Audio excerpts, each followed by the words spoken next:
हमारे यहाँ क्या होता है कि अगर कोई यादव बंधु आके हमारे मजमे में आके जो है ना कहता है कि हमारे पार्टी को वोट दो, अस्सलाम वालेकुम या हबीबी, तुम हमारे हो, हम तुम्हारे हैं, खून देखो, दोनों के रगों में एक ही खून है, खून का रंग भी एक ही जैसा है, इस तरह की जो है ना भाषणबाजी करते हैं। और फिर जो हमारे कम शऊरी मुसलमान भाई है उनको क्या लगने लगता है कि अरे ये नॉन मुस्लिम होकर भी जो है ना आकर सलाम कर रहे हैं, तो हमारे बुजुर्गों के ताल्लुक से जिंदाबाद का नारा लगा रहे हैं, तो ये तो बेशक हमारे लिए जो है ना काम करेंगे, हमारी बातें हुकूमत तक कहेंगे, हमारे लिए आवाज उठाएंगे। तो जो ये हम गलती करते हैं ना, सबसे बड़ी गलती, जो बुनियादी गलती करते हैं ना, हम यहाँ पे करते हैं कि वो गैर का आया हुआ, ना उसके अंदर ईमान है ना वो मुसलमान है, उसे हम अपना समझ बैठते हैं। और फिर होता क्या है कि हमारी वोटों से वो जीत कर जब वो पार्लियामेंट में जाता है तो फिर वो शोहरत के आड़ में वो हमारे कामों को भूल जाता है, हमारे वादों को भूल जाता है।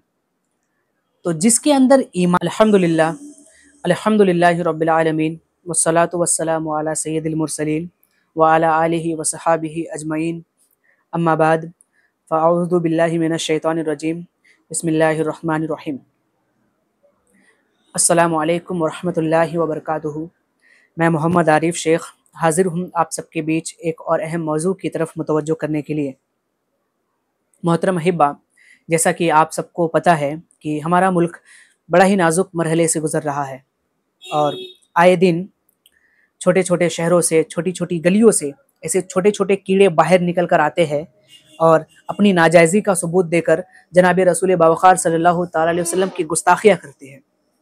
और जब हम इन गुस्ताखों के ख़िलाफ़ आवाज़ उठाते हैं, हुकूमत से इनकी गिरफ़्तारी की मांग करते हैं, तो होता क्या है कि हमें ही जेल में बंद कर दिया जाता है, हमें मारा जाता है, हमें आतंकवाद तो पत्थरबाज, तरह तरह के अलकाब दिए जाते हैं। मोहतरम दोस्तों, ये जो कुछ भी हिंदुस्तान में हो रहा है और अभी जो कुछ भी बरेली में हुआ, तो हमारी आवाज़ उठाने ना कोई यादव बंधु आए, ना कोई गांधी आया। जो बोला, जिसने आवाज़ उठाई या जो उठाता है, हम उसको बी टीम कहते हैं। हम क्या कहते हैं? उसको बी टीम कहते हैं। मैं आपको बताता चलूं कि एक बुजुर्ग ने कहा है कि ये जो हमारी ज़िंदगी में जो ये परेशानियां आती है ना, और जो मुसीबतें हम पर आती है, जो ज़िंदगी में जो रुकावटें हमारी ज़िंदगी, हमारी राह में जो रुकावटें आती है ना, तो ये जो इसकी मबनी वजह है ना, जो बुनियादी वजह है, वो हम खुद होते हैं। कहते हैं कि अगर तुम अपनी परेशानियां तुम्हारी जिंदगी में आई हुई परेशानियां, तुम पर आई हुई मुसीबतों की जिम्मेदारी अगर तुम किसी और को बताते हो ना, तो तुम्हारी परेशानियां कभी भी खत्म नहीं होने वाली है। तो यहाँ पर जानने और समझने की जरूरत है कि यहाँ पर हमारी क्या गलती है, जो हम पर जो ये मुसीबतें आ रही है और जो हमारे ऊपर जुल्म हो रहा है, तो ये इसमें हमारी क्या गलती है, या जानने की जरूरत है कि हम क्या गलती कर रहे हैं। क्योंकि शासन उसका है और शासक भी उसका है, हुकूमत उसकी है, हाकिम भी वही है। गैर बीजेपी हाकिम है, हुकूमत भी बीजेपी की है, और ये बीजेपी का अस्तित्व क्या है? आरएसएस। आरएसएस की आइडियोलॉजी क्या है? अखंड भारत बनाना, मुसलमानों की नफरत उनके अंदर कूट कूट कर भरी हुई है। अभी तो ये खुलकर नहीं आए थे, अभी तो ये अंदर ही अंदर आरएसएस के सपोर्ट में थे, लेकिन अभी ये आरएसएस के 100 साल होने पर इन लोगों ने खुलकर ऐलान कर दिया कि we are the supporter of RSS, we are RSS.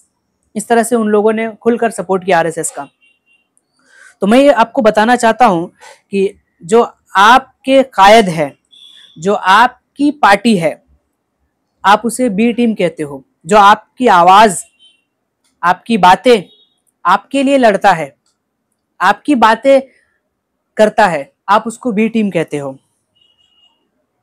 क्यों मालूम है? हमारे अंदर क्या कमी है मालूम है? ईमान की कमी है। बेशक हम मुसलमान हैं, हम कलमा पढ़ते हैं, नमाजें पढ़ते हैं, रोजे रखते हैं, ज़कात देते हैं, हज भी करते हैं, ये अरकान को फॉलो तो करते हैं, जो इस्लाम के रकन है उसको फॉलो करते हैं, the basic 5 pillars of Islam उसको हम फॉलो तो करते हैं, लेकिन हमारे अंदर कमी क्या है? ईमान की कमी है। ईमान की कमी होने की वजह से हम ईमान वाले को नहीं पहचान पाते हैं। ईमान ना होने की वजह से साहिब ईमान को नहीं पहचान पाते हैं।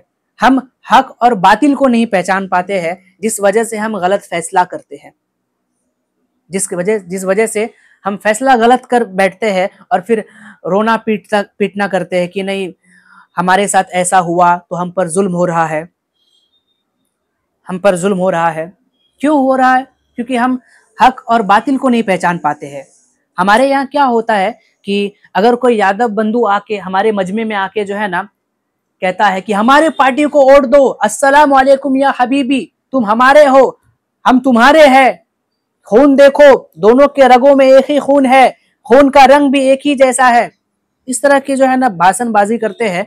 और फिर जो हमारे कम शऊरी मुसलमान भाई है उनको क्या लगने लगता है कि अरे ये नॉन मुस्लिम होकर भी जो है ना आकर सलाम कर रहे हैं, तो हमारे बुजुर्गों के ताल्लुक से जिंदाबाद का नारा लगा रहे हैं, तो ये तो बेशक हमारे लिए जो है ना काम करेंगे, हमारी बातें हुकूमत तक कहेंगे, हमारे लिए आवाज उठाएंगे। तो जो ये हम गलती करते हैं ना, सबसे बड़ी गलती, जो बुनियादी गलती करते हैं ना, हम यहाँ पे करते हैं कि वो गैर का आया हुआ, ना उसके अंदर ईमान है ना वो मुसलमान है, उसे हम अपना समझ बैठते हैं। और फिर होता क्या है कि हमारी ओटों से वो जीत कर जब वो पार्लियामेंट में जाता है तो फिर वो शोहरत के आड़ में वो हमारे कामों को भूल जाता है, हमारे वादों को भूल जाता है। तो जिसके अंदर ईमान है, बैरिस्टर असदुद्दीन ओवैसी साहब किबला, ये एक बैरिस्टर है, आप लंदन से फारिग है, आपके अंदर ईमान है, आप साहिब ईमान है। उनके तकारीर से ये समझ में आता है कि अल्लाह ने उनके अंदर, उनके दिल में जनाब रसूल बावखार सल्लल्लाहु अलैहि वसल्लम की मोहब्बत डाली है। और जो आशिक रसूल होता है ना, वो गद्दार नहीं होता, जो साहिब ईमान होता है ना, वो गद्दार नहीं होता है। एक अकेला, there are 542 MPs in the parliament, 542 MPs है पार्लियामेंट में, लेकिन जब वो बोलता है ना तो सबकी आवाजें बंद हो जाती है जब वो बोलता है। तो क्यों? क्योंकि वो ईमान वाला है। हमें और आपको ये समझने की जरूरत है कि हमारे लिए आवाज कौन उठाता है। बेशक हमारे कानों तक, हम देखते भी है कि हमारे लिए अगर कोई कुछ कहता है, हमारी आवाज हुकूमत तक पहुंचाता है, तो बैरिस्टर असदुद्दीन ओवैसी साहब है। लेकिन हमने क्या किया? हम उन्हें बी टीम कहते हैं। क्यों? मैं आपसे ये कहना चाहता हूं, देखिए, आप उनको बी टीम कहने से पहले अपने गिरेबान में झांक कर देखिए, क्या आप साहिब ईमान हैं? बेशक आप मुसलमान तो है, लेकिन ईमान वाले नहीं है। क्योंकि अगर आपके अंदर ईमान होता ना, तो आप ईमान वाले को पहचान पाते। तो बी टीम कहने से पहले अपने अंदर उतना इल्म पैदा कीजिए, अपने अंदर इल्म लाइए, ईमान पैदा कीजिए, अपने सीने में हुजूर सल्लल्लाहु अलैहि वसल्लम की मोहब्बत पैदा कीजिए, तब आप जाकर उस कहिए कि वो बी टीम है। पहले ये 3 चीजें आप कर ले।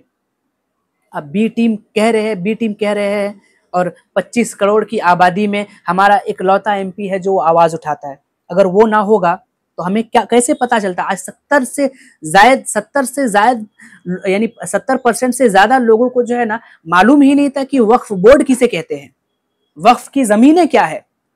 बैरिस्टर असदुद्दीन ओवैसी साहब ने बताया कि वक्फ की जमीनें हमारी है, हमारे आबा अजदाद की जमीनें हैं। वो बहुत सारी ऐसी चीजें हैं जो बैरिस्टर असदुद्दीन ओवैसी साहब के जरिए से हमें मालूम होता है।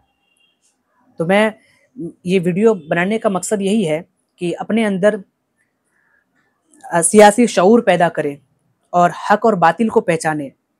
ये ना देखिए कि सामने वाला मुसलमान है, ये देखिए कि उसके अंदर ईमान है या नहीं, ईमान है या नहीं। अगर आप सिर्फ मुसलमान ही देखेंगे तो औरंगाबाद की ज़मीन पर क्या हुआ, औरंगाबाद में इम्तियाज जलील को हराने के लिए 8 मुसलमानों को खड़ा किया गया। कितने? 8 से 10 ज़ायद मुसलमानों को खड़ा किया गया सिर्फ इम्तियाज जलील को हराने के लिए। वो भी तो मुसलमान थे ना, वो मुसलमान, लेकिन कमी ईमान की थी। तो आप समझिए ये दोनों जो ये फर्क है, ईमान और मुसलमान, इन दोनों के इन दोनों में क्या फर्क होता है, इसको जानिए। मुसलमान वो होते हैं जो जाहिरी तौर पर नजर आते हैं कि हाँ ये नमाज पढ़ता है, रोजा रखता है, ज़कात देता है, हज करता है, तो वो मुसलमान है। ईमान अंदर की बात है, ये ईमान अंदर की बात है। तो इन दोनों में फर्क जानिए और अपने अंदर सियासी शऊर पैदा करे। अभी बिहार में इलेक्शन है, बिहार में हमारी AIMIM की टीम जा रही है, आप उनसे राब्ता करें, उनसे जुड़े। और मैं चाहता हूँ अल्लाह ताला हमें और आपको सही इल्म और अमल की तौफीक अता फरमाए। व अमल सालिह व अमल हसन से नवाजे। व आखिर दावाना अनिल हम्दुलिल्लाहि रब्बिल आलमीन।